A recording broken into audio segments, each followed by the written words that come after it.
Now, today we have a guest here to discuss something on money decisions.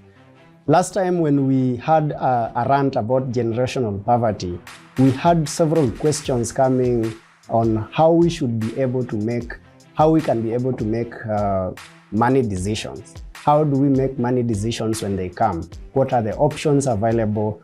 What makes people make certain decisions? How do we decide whether a request for financial support, an investment option, a pitch by a friend, and all these things? What are some of the financial decisions that we are supposed to make? How do we make them? And what makes these decisions help us? How should we look at them? So I have a friend here called George Masila. Yes. George Masila is a journalist by profession, and I'm told that he loves cooking. I will ask him about that. Will you tell us something about it? I love cooking when the utensils are clean. All men love cooking, but they don't like cleaning the utensils. I also love cooking. All those who know me know that I love cooking. So George Masila has a bias in digital content creation and is mastering in development communication. Welcome, George. Thank you so much for having me. Thank you for coming to our studio. Yeah. So today we want to have a simple story about investments, how to make financial decisions. And you have said that you have had to make so many financial decisions. Tell us about your journey, the way this journey has changed the way you think, some of your investment pitfalls or faults. Yeah. And how do you make these decisions? What was your first investment? How did it go? And what are the money decisions that you have had to make? Yeah. Yeah. Okay, thank you so much for that. So I think picking up from where you had left, because I was also keenly following the discussion on generational poverty.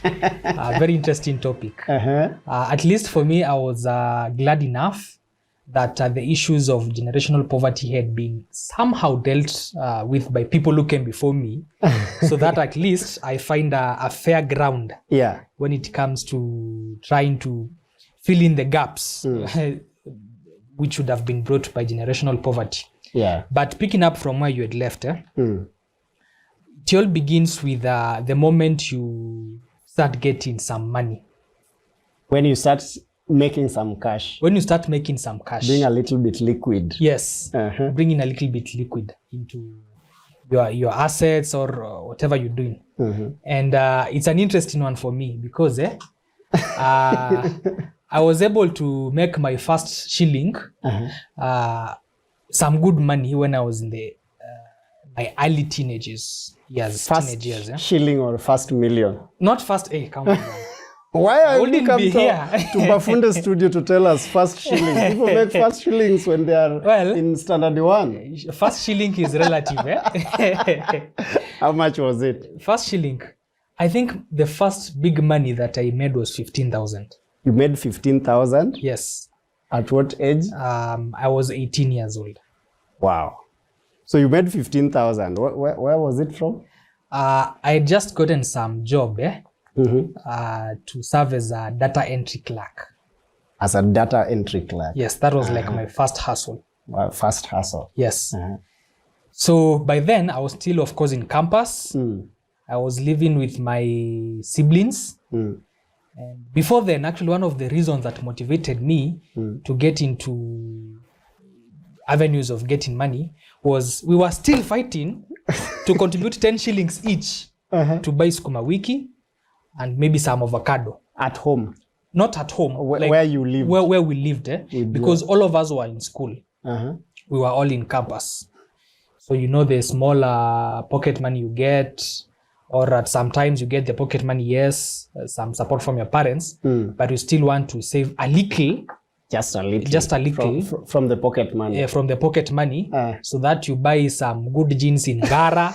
Because parents won't care that you look good to at least make ladies go crazy. Yes, and some good rubber shoe.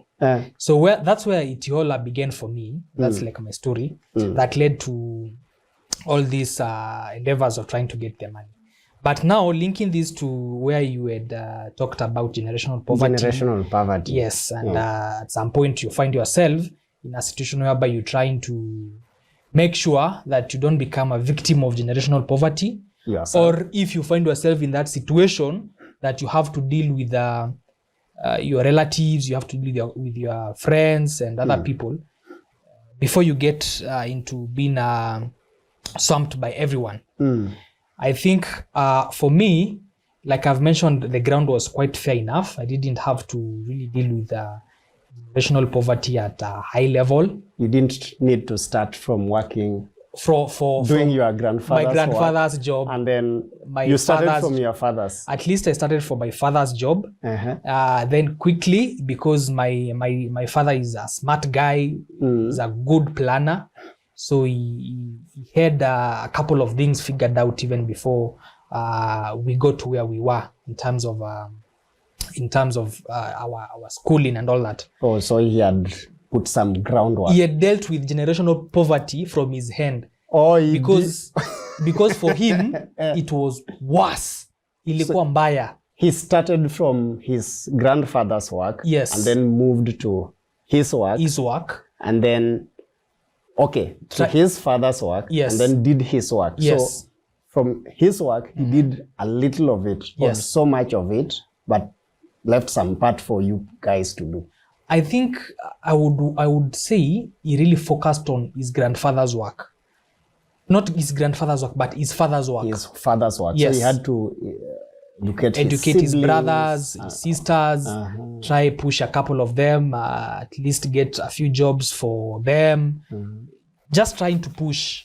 He had to even leave the ancestral land and get somewhere else to settle so that the other brothers and siblings can try and figure out themselves around there before they followed the suit. Wait, this decision was made to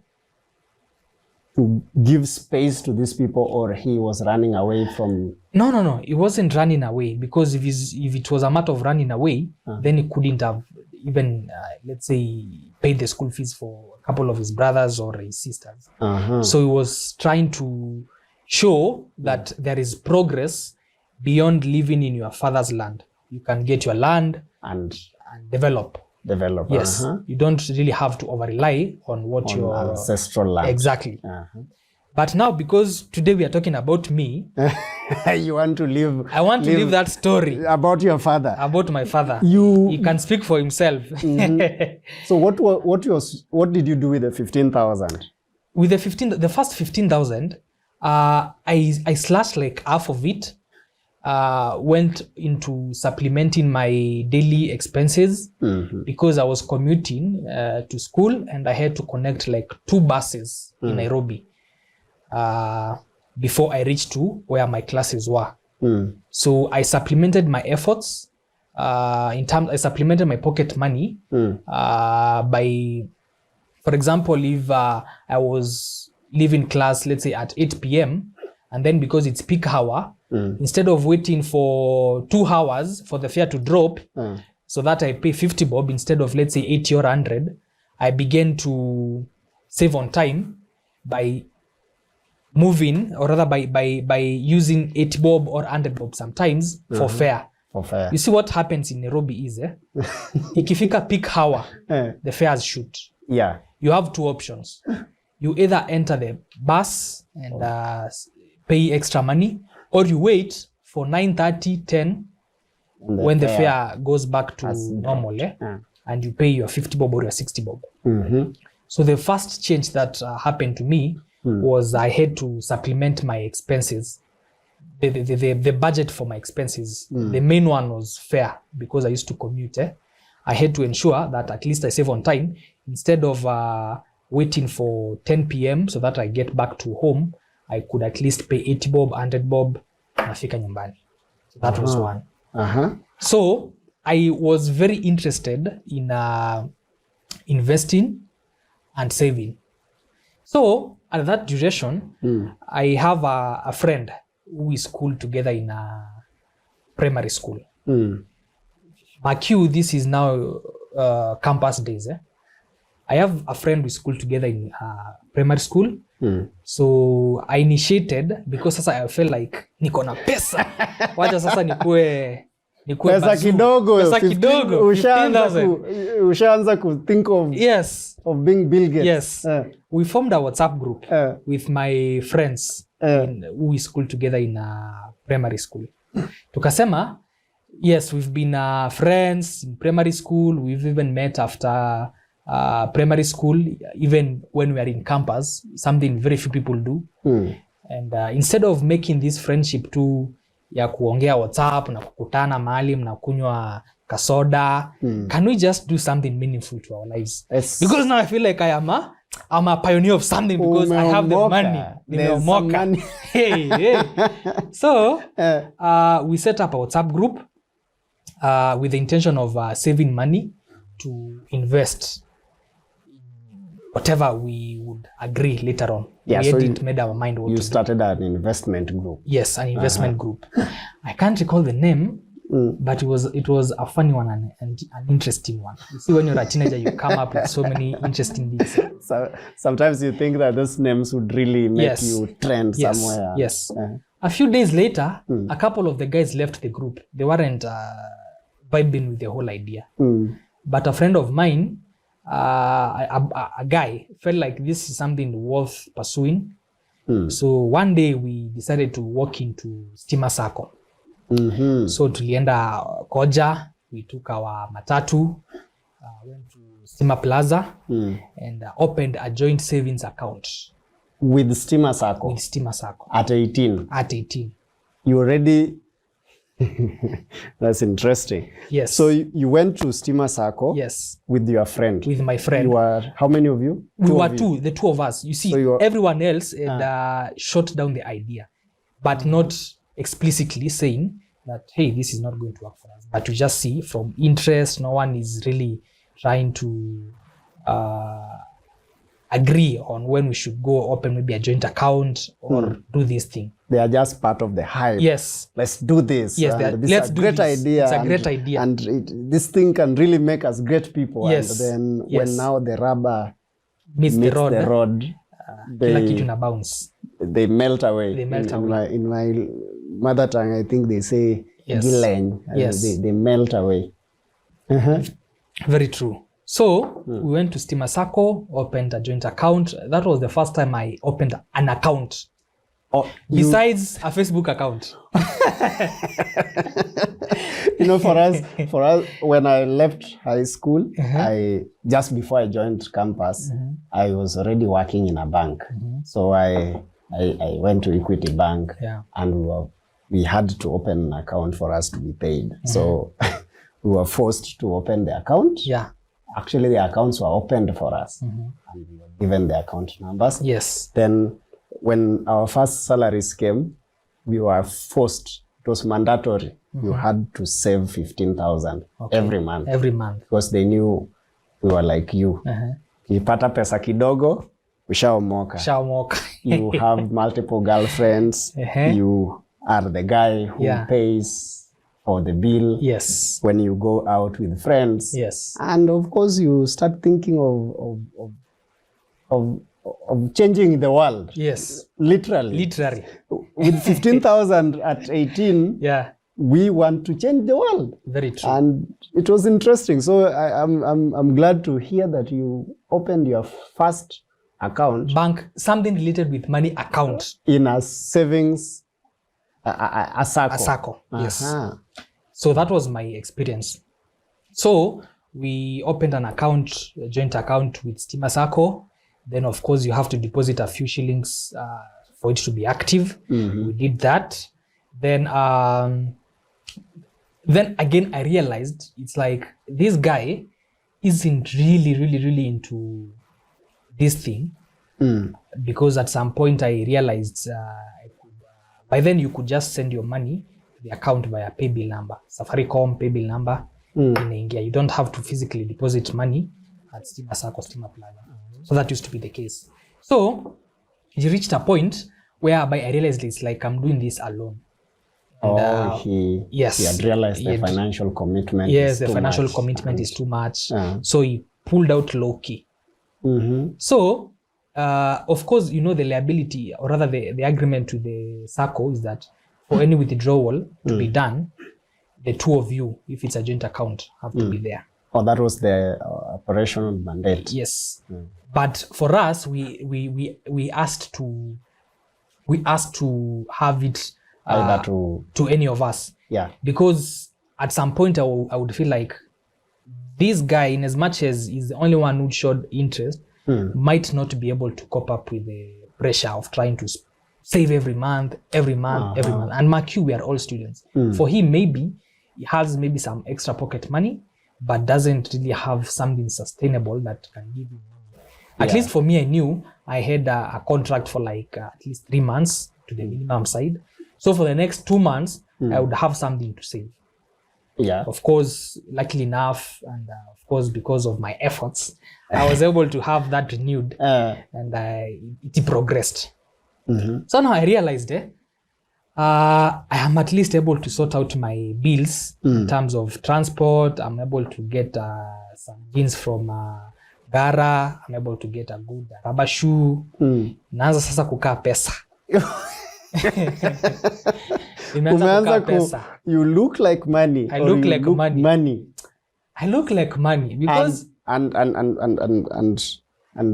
family and friends can smell money in you from 50 or 500 kilometers away. Yes, they can smell money from even 50 kilometers. Like small. They can tell changes in your face. They can tell changes. Even the way you talk. There is a way when you have something, the way you talk about it changes. Yes. Than as opposed to when you don't have it. Yeah. Because you think with scarcity and fear of losing it and all that. They even notice that you're making long phone calls because you can't make a phone call without airtime. Not only to them, but to others. You have friends, you are in campus, you're trying to, maybe you're seeing someone, but you've not explicitly told them who it is. But the phone calls you're making are lengthy. And you don't work at Safaricom. Neither are you an agent who is sponsored by some big corporation. Actually, we used to joke with my siblings that it's the person who I used to have long calls with who calls me. I used to say I am dating okay, wow, I've just gone there. I used to say there is this girl I've been talking to and she's very wealthy. She calls me. She's a Casponyo. I used to say that. Casponyo. Yes. Hey, my friend. Well, the real case is I was able to buy airtime and at least make long phone calls. Make long phone calls. Yes. So I entered into a dilemma whereby I have started earning some money. I'm in campus. And the more I keep on working, the bigger the opportunities. Of course, you have to be appraised at some point.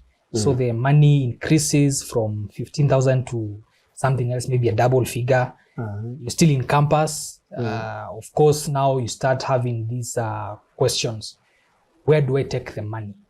Now, I think the main issue for this topic. So you want to know, now I'm getting money. Money is flowing in. Yes. Some are flowing out, but I can retain some. Yes. Because I'm still in campus, my expenses are very low.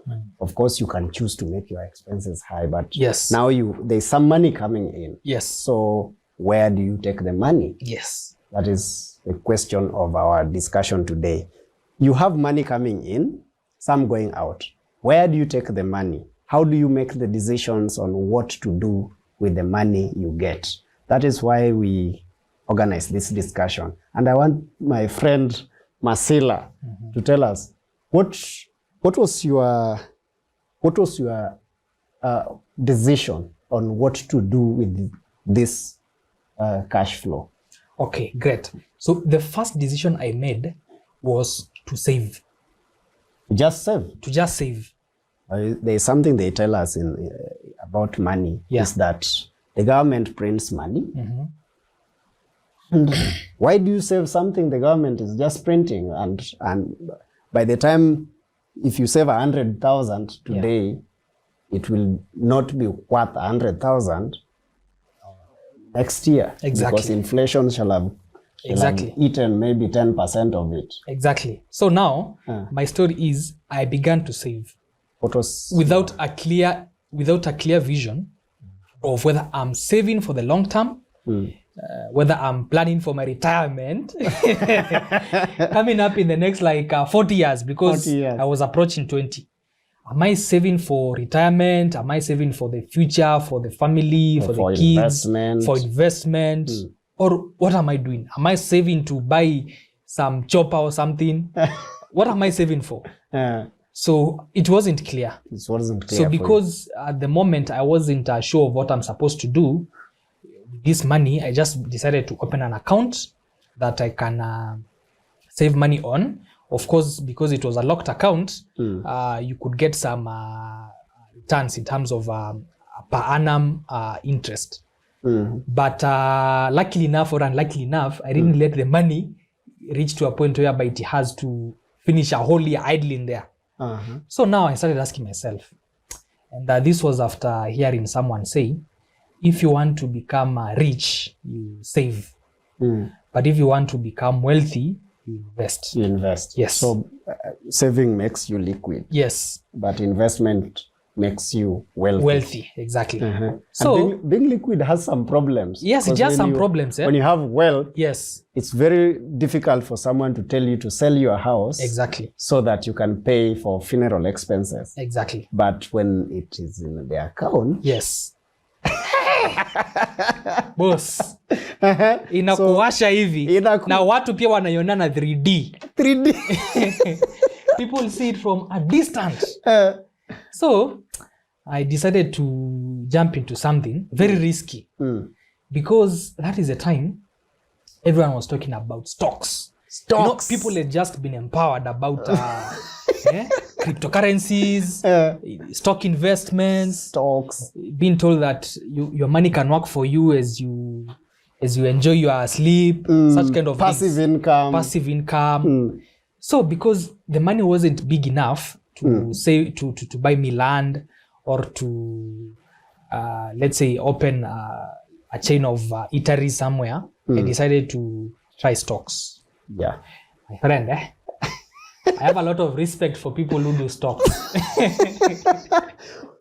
Wait, did you take time to study what it means to buy stocks, how to trade in them, how to make good decisions in stocks? Did you study the companies, their background, their cash flows, and how they perform? At least I was educated enough to know that there are always fluctuations in stock markets. You may be doing very well today, but 5 months down the line, something happens. And for example, if you had staked in corporate, something happens. And due to reputational risks or image frustrations for the company or for the corporate, you end up losing. I had done some research on the stocks in terms of when is the best time to stake, how much should you expect to get from a particular investment, and such kind of conversations. But I hadn't really focused on the external forces that influence the fluctuations. Yes, the fluctuations.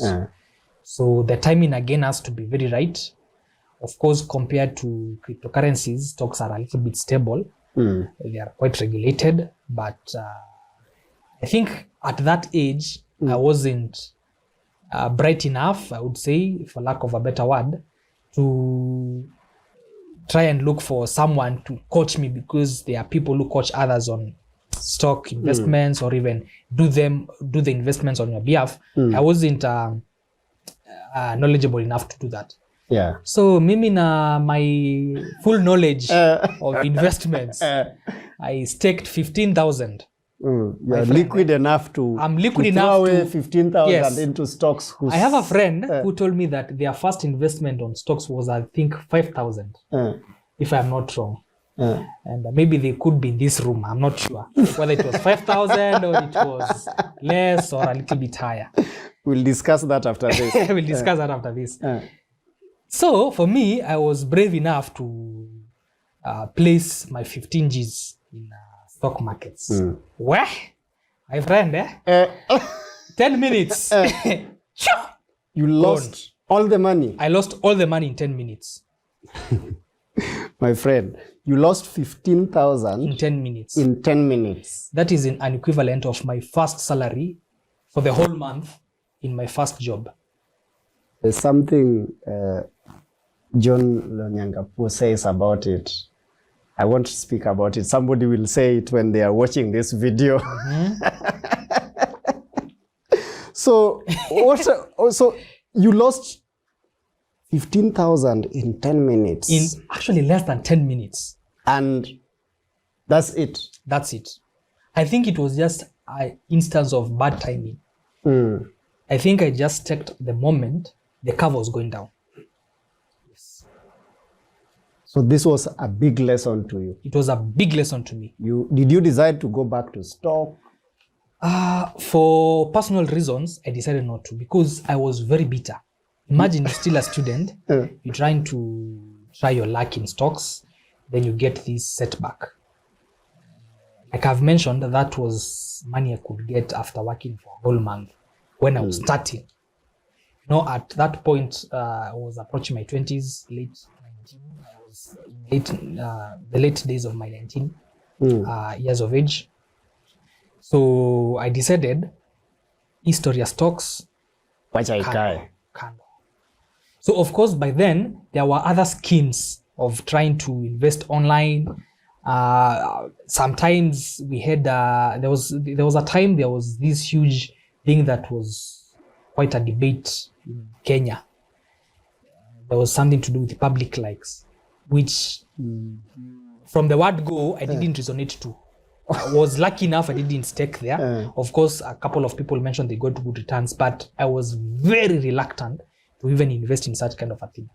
So I kept off. You are lucky, my friend. Yes. I don't think you are ready. You are really feeling the urge to Omoka. Yes. Can you imagine I sank 6,000 into GNLB? 6,000. 6,000. 6,000. Of course, to me, that was nothing when I was in campus. These days, I'm very poor because in campus, I would walk into a school and after 5 hours, walk out with 40,000. Yes. So now, I resolved to going back to where I was. That was saving, deliberately saving without a very clear vision of whether I'm saving to invest. Yes, there was the intention of saving to invest, yes, because I'd already attempted anyway. But what do I invest in? So that's when now you end up going to your phone. You Google top 10 investments. Top 10 investments in Nairobi. Or Mr. Google always has answers to all questions. Yes. In fact, if you ask Google whether your church is a devil worshipping church, yes, you will get the answer. You'll get the answer. If you ask Google whether your church is the best church in the world, yes, you'll get an answer. So Google is this place where it's kind of cognitive bias. It confirms what you are asking it. Yes. So I found myself in that situation of trying to find alternatives to invest. So you Google and you get all results. You get one from tuko.co.ke saying that if you buy a trolley and ukuwe unajua kuimba vizuri, ukisema mayai 20 bob, you have a very good investment. You can make maybe around 800 to 1,200 a day. Yes. If you are selling it in Kileleshwa, you may make 200 a day. But if you are selling it in Githunguri, you may make 800 a day. So you get all these weird options. You get the options of starting a car wash. But then car wash was still a booming business. Actually, we didn't have as many car washes as we have today. So they were saying if you buy a machine for around 20,000, 15 to 20,000, then agree on a leasing kind of deal or get a tenant or rather a landlord to hold or to host you in your shed, like have somewhere you can put up a structure, the structure with at least around 60,000. You can start off very well. Just a basic car wash, at least with a water reservoir tank, with the machine, the pressure your machine. Yes, pressure pump. Yes, pressure pump. You can get you can start off. For me, all those options weren't working for me. They weren't something I could easily do, because one, they already indicating that you have to employ someone to run the car wash, because I'm in school. I have a job which I've been doing, have to continue doing, because that's where the money is coming from. I didn't embark on any of those ventures. So I decided to continuously keep on saving money. You see, at least it's a locked account. Like at the end of the day, there is some 8% per annum interest. Oh, it's small money, but you feel like instead of blowing the money or saving on a venture that will fail, let me just keep it there. And you know, this at the same time when you are saving, at least it may retain its value. Yes, yes, exactly. So later in life, I think by then I'd hit my 20s. Of course, I had a couple of more bills to take care of because I decided to actually, this was a result of, you see, I mentioned that we were living with my siblings. So of course, they finished school and had to go to different locations. So the house that we were living in, we had to leave. So me nikasema, everything is laid on you. Bed sitter. Lazima sasa munitambue. Landlord. I had to start dealing with the landlord. Yes. And somebody was saying that there are those prefects in high school who used to say, Form 1s, we want maximum cooperation. Yes. And they are saying that now, are they also cooperating with the landlords? Yes. Currently. Now it was your time, or you're an official. An official? In high school. In high school, yes, I was. You look like you were one because like the way you are built, you are eating from the staff room.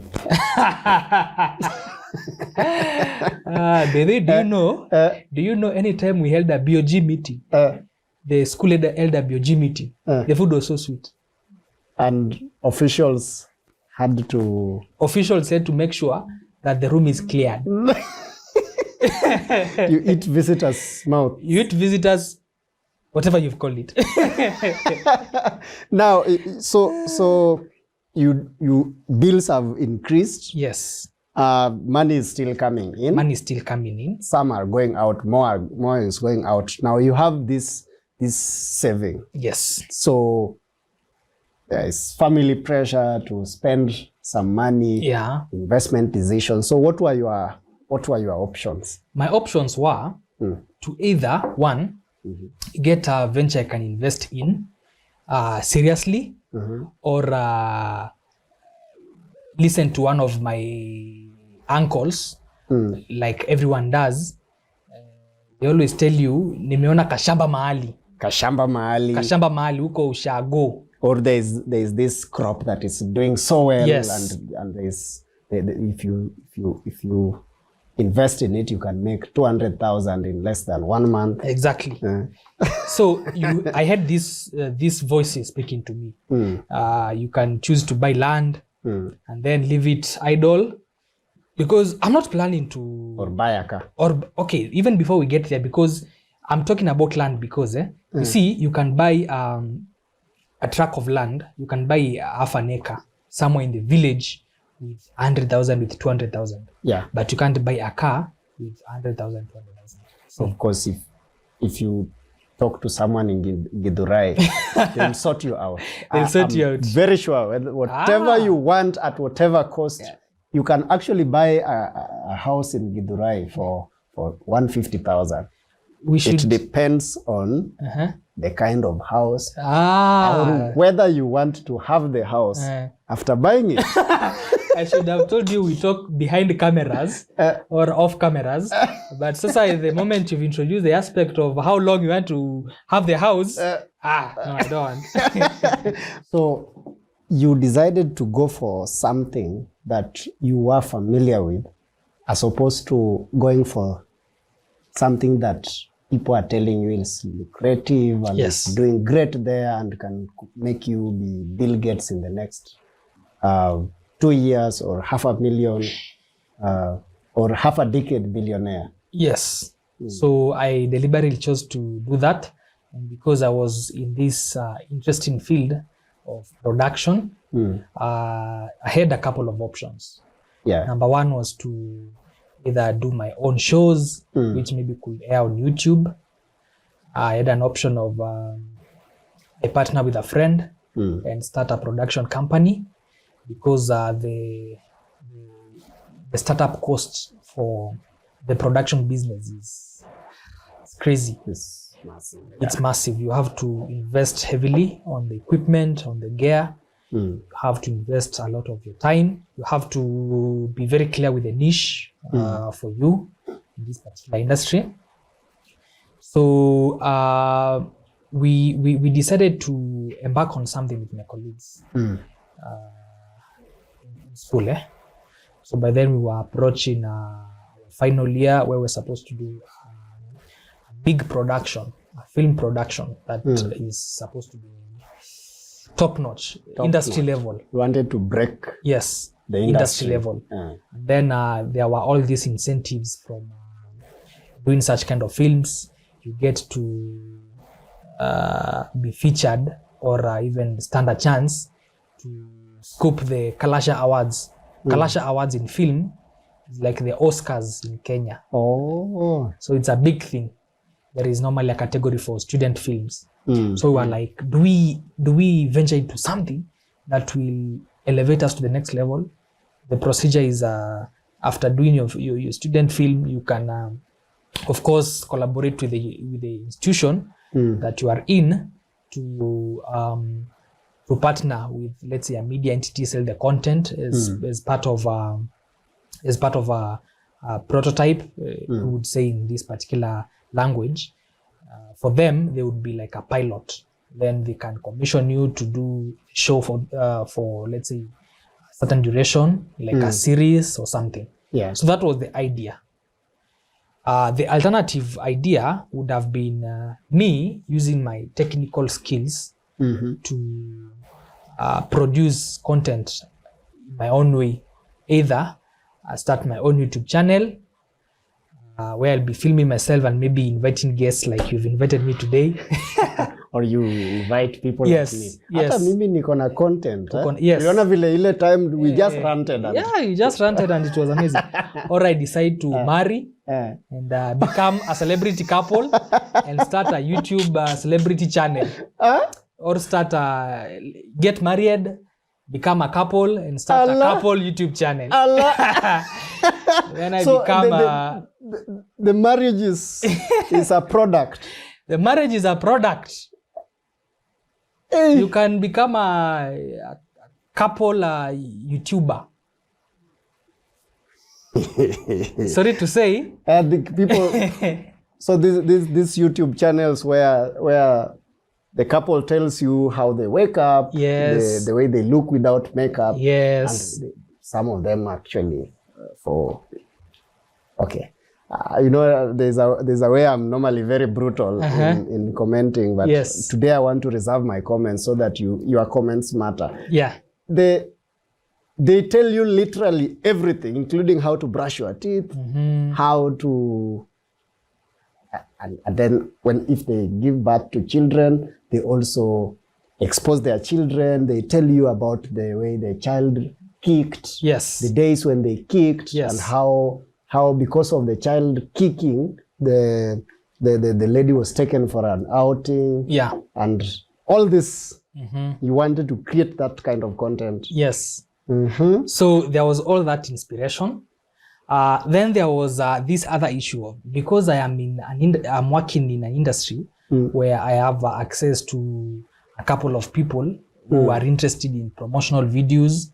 They might be wanting someone to do some coverage, photo coverage, video coverage. Yeah. Talking of startups, talking of corporates who maybe are doing a workshop and they would want to They want videography services, they want photography services.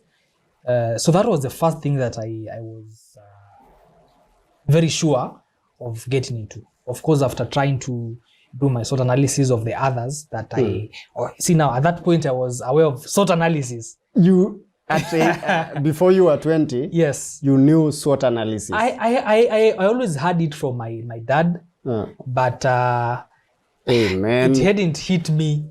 Can your parents even? This guy's parent taught him SWOT analysis. You know, for us, when we were taught SWOT analysis was taught in I met it when I was in Form 2, but there's this guy who said that they have been training Alliance kids on how to pass, and they are the reasons why Alliance is passing exams. They lied to you. Were you in Alliance? No, I was not in Alliance. Oh, so you don't have a right to no. say it was Alliance. I know why. Just you know? I know. Okay, so they told us that they are the reasons why Alliance is performing so well. So we were taught how to do SWOT analysis. But you know, the way the story goes in high school motivational speaking. Yeah. So it starts like, I was in this, and I was this, and I was this. Yes. You listen to that, and then some point they get technical, and it goes to meh, and then you can make it in life. Yes. And meh,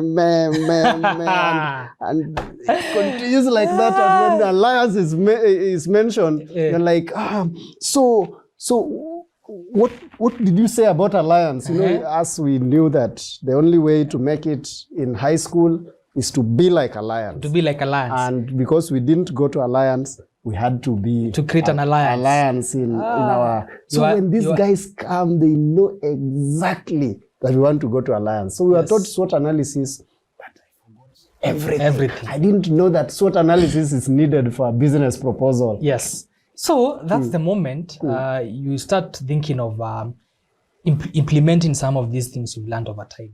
Of course, we were also privileged enough to get motivational speakers, just like almost everyone. Yeah. Because in high school, motivational speakers are a big thing.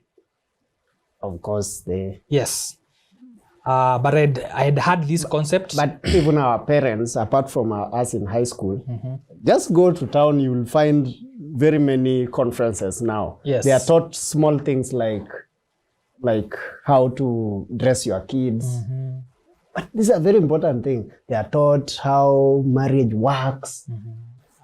They are taught so many things. And our parents actually pay 15,000 for one session. Yeah. One session. Yes. If somebody told you how to marriage now, marriage counseling session. Yeah.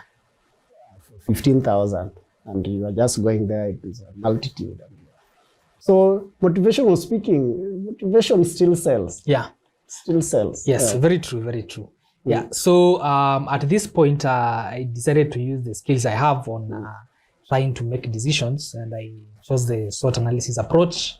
So I chose to use my connections and my small network to get a couple of people I can work for as my side hustle.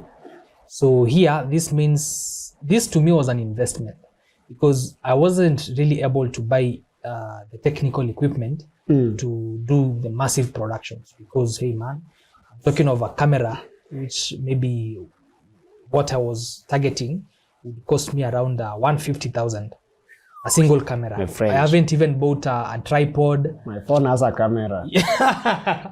And I can Your phone has YouTube a with camera, this one. Yes. So you looked at tripod, the equipment. Required. You realized this one it was crazy. I always make. Then again, you're not guaranteed of the return on investment in terms of the when do you break even, because you're investing but you haven't established a client base. Of course, a couple of my friends and siblings and relatives were telling me, wewe nunua hizi vitu uko unatupiga picha. But do they even pay? They want free services. They encourage you. Yes, they encourage you. Once you start, yes, they are your first downfall. Yes, you're the first downfall. They come and ask for services because mtu wetu ako kwa system. Yes, mtu wetu ako kwa system. They tell you nunua kamera ndio kuna tupiga picha kwa events, vitu kama hizo. But at the back of my mind I know because I know in the village the market venye iko, you don't really get investment.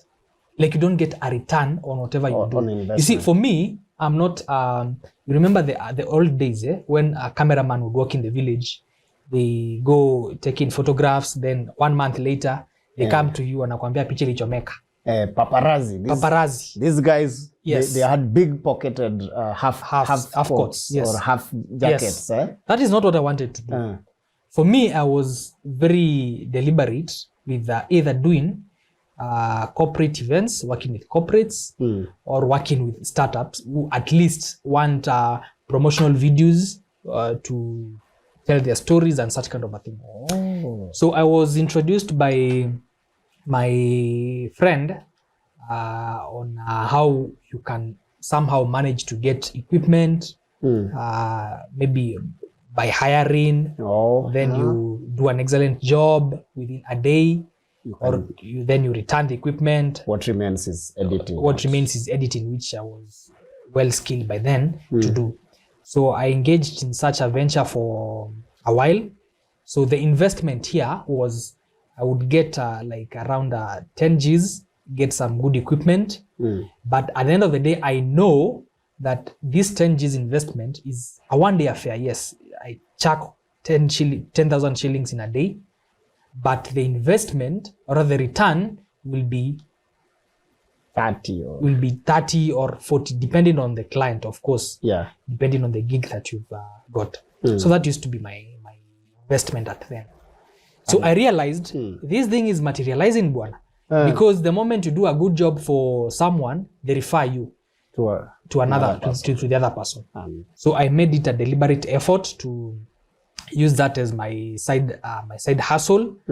Even today, sometimes I do that. Even today, like I still try and do these things. Of course, after COVID came, events went a little bit down, but at least when I am able to, I try to. So that became some way of spending the extra money that I had. So I realized at this point, I am getting money I'm using money to get more money.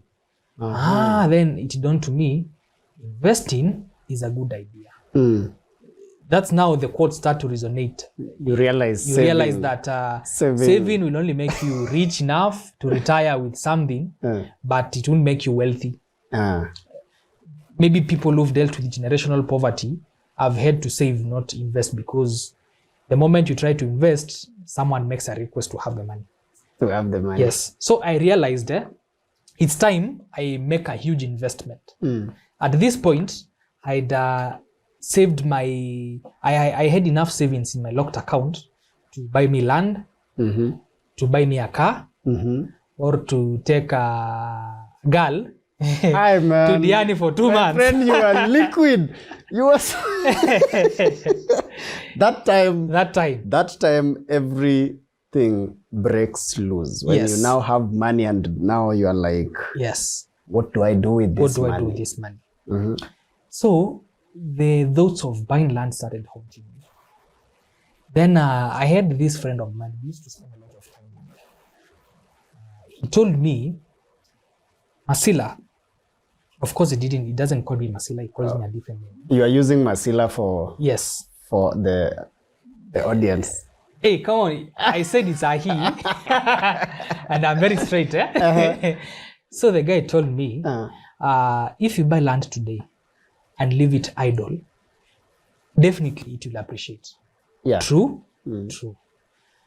But if you save the money and invest and go back later to buy the land, you'll still be able to afford if you invested this money, because the amount of money you could have invested by then we'll have given you the money to buy that same land at that time. Later. I saw sense in that. So I started holding back. That was after I realized, you know, let me say this because it's important. There is this particular road, highway, that had been promised by almost all presidents in Kenya to be built in Ukambani. It's called the Kitui Mutomo, I think Mombasa Road. The one that links Kitui County, Machakos County, Makueni County to Mombasa without necessarily using Mombasa Road. Use this area called Mutomo. Bypasses Mutitoande. Yes, later uko mbele kabisa. So everyone was saying, if you buy a land along that road, by the time that road comes, boss, it's over. You are out of poverty. You are out of poverty. So people were running, going there. People were running. Ukisikia other people speaking from home, realize a couple of guys have gone somewhere. You've seen an eighth of a land or half an acre. Uko tu nyumbani in the village being sold at 300k. At this point you feel like this is something I can buy very easily. Why don't I do it? Those voices begin to speak. But this advice from this gentleman helped me a lot to think of my future steps. Luckily enough, the gentleman happens to be my good friend. One day we were just having dinner. Of course, at his place, he's a little bit older than me. So we were having dinner with the family there and just having a casual chat. And he told me that he wants to venture into starting his own business. At this point, he was talking of a law firm. He had already done the formalities of getting the permits to operate, getting the license from Kenya. Of course, he was a member by then. He was practicing. He had all this knowledge and experience from the firm that he was working for. And he felt like it's best that he moves into starting his own firm. So he pitched a very brilliant idea to me. Good thing, let me tell you, there is a theory that is overused in the world, the theory of manipulation. The moment I use something manipulative to convince you, you'll be 100% into that idea. So this played for me in a positive way because the guy was able to demonstrate from examples from real people I know who've been in the same industry, who have become very successful to a point of, if I call you today and ask you for 2 million, as long as I know I'll get it back and I'm guaranteed, they can sign a check for you immediately. So I was like, this seems an interesting idea. I wasn't very familiar in the industry, but because of the trust this guy, or rather the trust I had in this guy, this friend of mine, I decided to get into the idea. Throw your money into it. Yes, I threw my money into it. At least for once in my life, I was convinced this is going to work. Because one, I see testimonials. Like I have people I can see and I know who've been in this industry and it has worked for them. Then the revenue sharing model was fair enough. So we entered into agreement of course, sponsoring a couple of operations for the law firm, for a couple of cases. Of course, not the entire law firm, I would say, but for a couple of cases. So you end up sponsoring office expenses, filing expenses, and all that because of the nature of what matters we were handling. So the intention was once the cases are done and these particular people we are pursuing to compensate, let's say a particular person was claiming compensation for the case that we fully sponsored, then we share revenue. Then from our end now as partners, we have our agreement on how to split the returns. So at the back of my mind, I knew this is a good venture. but maybe I wasn't sure of when this is going to break even, or even give me my first shilling. So now that's brought in the question of patience. So I was able to, I won't say dishing out money, but I was able to invest like with it, like after a phone call, and I hear this is needed, this amount of money. Bio. I have dissolved my locked account. Bio. any amount of money, even hakuna kuongea boss. Unatuma tu. Unatuma. Because at that moment you have money which is at the risk of one being overspent in exchange of a soft life. There are people who know how to spend money. Yes, there are people who know which is not theirs. Yes. You heard of this crazy thing of someone needs money, your money, urgently. Needs it urgently. The audacity. And these people are there. They are there in Nairobi. Nairobi. Anyway. Nairobi. Yes. So how did this venture go? This venture was an interesting one. I think I have mentioned it was a real test of patience. And because one, the judicial system is quite long in Kenya. For you to say that you're going to get your returns based on a judgment that is going to come out of a court, it's something you can't really give a timeline. Well, you'll get the timelines, the dates from the court and all that, but you never know what happens. Maybe someone could decide to appeal, maybe the hearing could be adjourned for forever.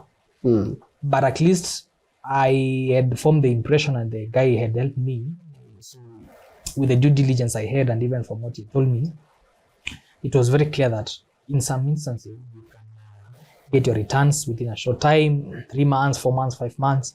Sometimes it can take years and years before a particular case ends, or even the person supposed to compensate you for that amount does that and all that. So the process was interesting because in 2020, that's when I said I began doing this in 2019. That time I was loaded.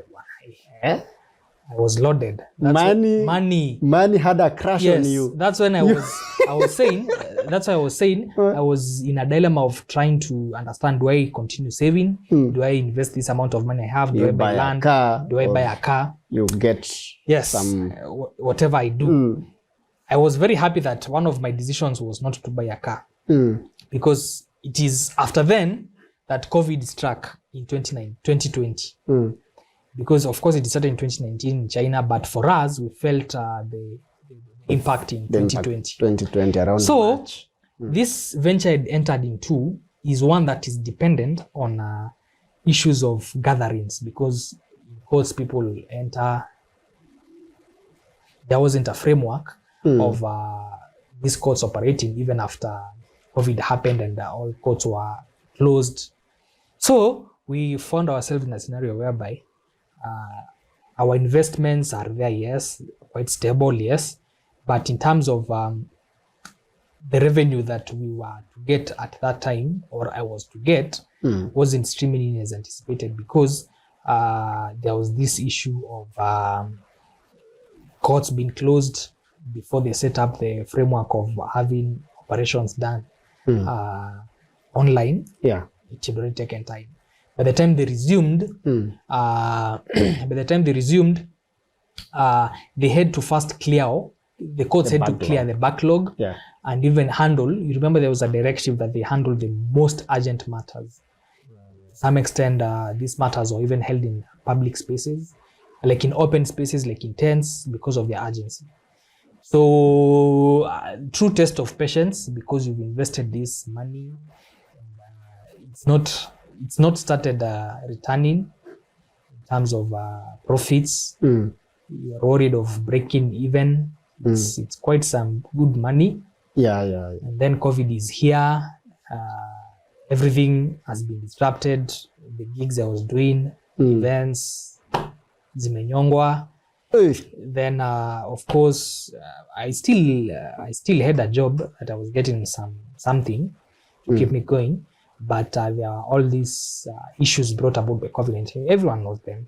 Delayed payments. Some business people just working, shut down. And, yes. Told everyone to go. People home. working from home and deciding to sleep on the job. There was all these issues. But honestly speaking, I think that was one of my best decisions, because I've started seeing its returns and they are handsome. Hoping they look like me, those returns. Yes, yeah, they look relatively. Anyway. So men are not supposed to compliment other men, bwana. No, my friend, men can compliment themselves. Anyway, we don't owe anyone modesty. Yes. So I'm not a financial expert. I am not an expert when it comes to money matters, but I would say a couple of things. The first one is that the moment you begin earning whatever amount you're earning, it's very important that you, first of all, save. Start a saving. Just the first thing should be saving. Don't get yourself into trying to invest very quickly, because you may end up investing something you're not sure of. Like what happened for me. But you may burn thoroughly. You may burn thoroughly. So from this experience, there are different things that I have done. The first one, like going back to my story, was saving. Just saving without an intention of investing in a particular thing or buying a particular asset. Just saving. You save maybe opportunities, an opportunity may come. Yes. And there's this story we were being taught about, this concept we were being taught about, let it find you. Let it find you. Yeah, like you make yourself available should an opportunity come. Prepared for those opportunities. And you know, people are told, there's no need of getting a degree, but an opportunity may come that requires a degree and you are left out. Yes. Or maybe there is a need for you to get a PhD, you already have a master's, and opportunity comes that requires the PhD, you are out. Or there are certain things, maybe for your case, you have this skill about on video production, filmmaking, and all this stuff.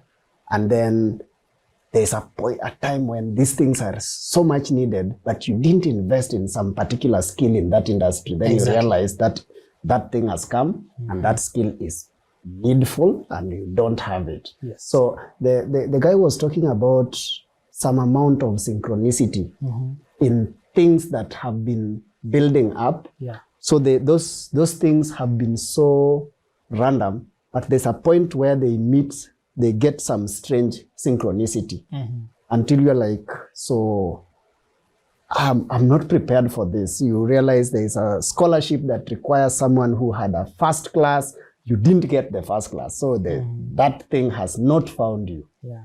Or you start a business, like I think you know about the insurance business. People have invested so much money on life insurance and hospital, and then COVID strikes, you can't go to hospital. Yeah. That means a lot of expenditure on insurance. The insurance industry almost started booming. Or so such a thing finds when you had not put certain preparations to make this boom make sense to your life. Or you started a business and you like I started this business I started this hotel in my village, and then the business was struggling, but then there's this road that was passing through. And then things happened and it didn't find me. It found when I had not set up things, I did not have a clear direction, and I was just in the process of walking out of the business. Yes. So it didn't find me. So let it find you. Like when that point where things are making sense, let those sense find you ready to flow with them. Yeah. So that the wave carries you away and take you to where you are supposed to go. So that is what I was taught. Yes. Let it find you and jump into it when it is now time. Yes. Yeah. So very, very, very wise one there. Let it find you. And I think it found me at the best time when I was able to do something that I am knowledgeable of, something in the industry. And honestly speaking, it gave me good money because at least I would be able to even get some gigs outside town, out of town, and you leave. Yeah. Of course, that now comes with some extra allowances and all that, because you have to give a quote including expenses of accommodation and all that. Sometimes you even get a corporate who is good enough and they take care of your expenses, then plus the remuneration and all that. Of course, I got burnt a few times. Guys took your videos and disappeared. They just took my videos and disappeared. Then that's the one day I learned about the importance of kuonjesha. You see, in our industry, it's a service industry. Yeah. The moment someone is happy about your job, they now proceed to want more. So that's when I realized I needed to give, let's say, if it's a video, a trailer, then later on I can now give the full edit for them now to give you the the money, the full amount. Then with time I realized you're supposed to do an agreement, you're supposed to do a payment, such kind of things. Yeah. They come with time. Now you learn on the job. You learn on the job. Yeah. But back to what we are talking about on the money decisions. I think it's important, one, to start saving. And normally people are told to save 10% or something. Yeah. They're told to save 10%. Me, I have a different belief. You save as much as you can as long as you are comfortable. For example, if you are earning, let's say 20,000. If you are earning 20,000, you don't have to save 10% is 2K. Yeah. 2,000, yeah. You don't have to say 2,000, save 2,000. You are able to can take care of your expenses at 15,000. Yes. Save the 5,000. Save the 5,000. What do you even do? Better about this saving? There is this mantra. People say that you spend first, then you save later. Others say no.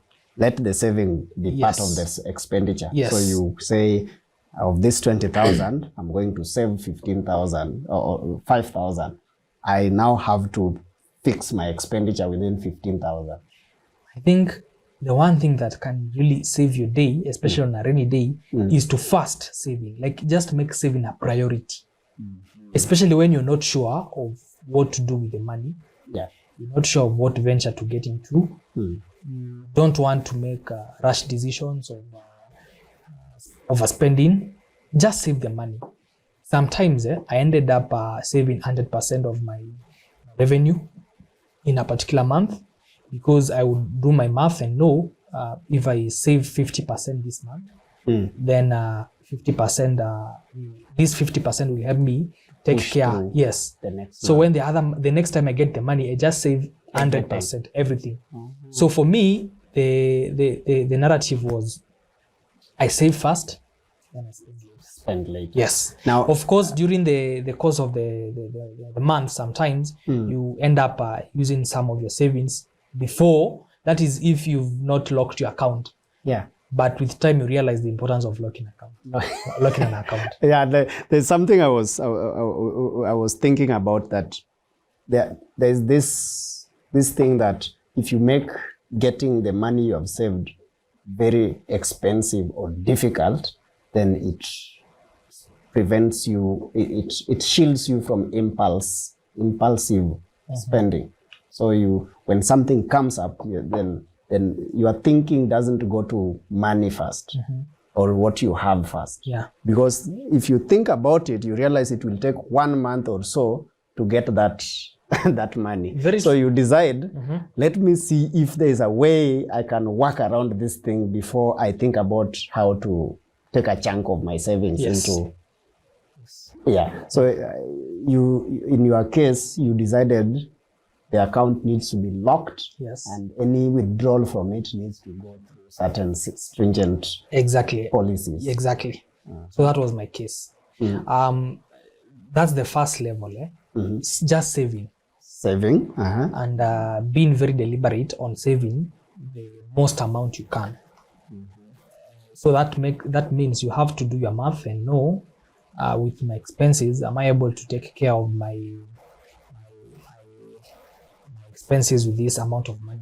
The bills, self-care, all those details. So you give yourself a runway of, let's say, at the initial stages, you give yourself a runway of 1 month, 2 months. Then as you get more money, you give yourself longer runways, 4 months, 5 months, so that even without touching my savings, I'm able to sort out myself for the next 3 months, 4 months.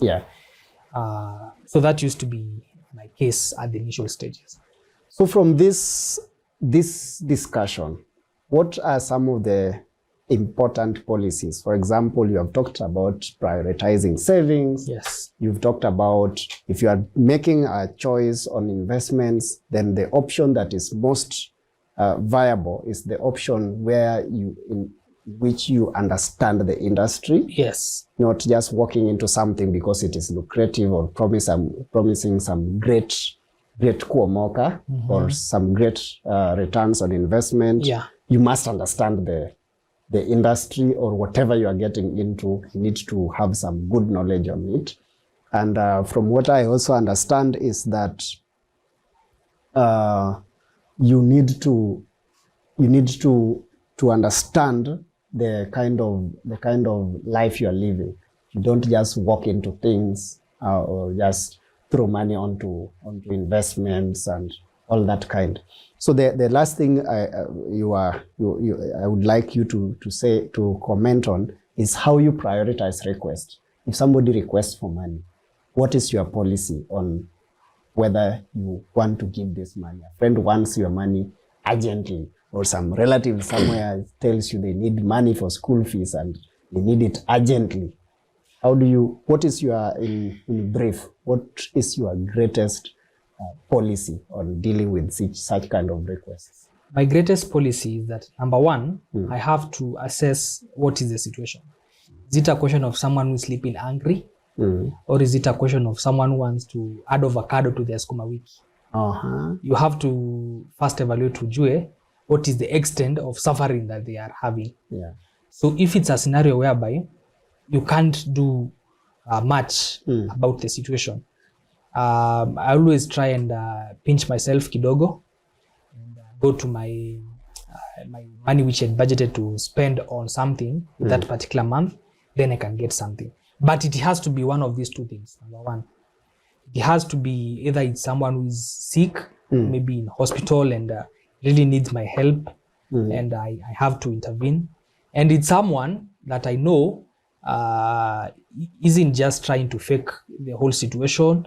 I have to be very aware that it's real, and it's someone who I know needs the help, and they would really appreciate my help in my intervention somehow. Two, it has to be an issue to do with education. If it's something to do with education, I will very happily and gladly support in whichever way I can.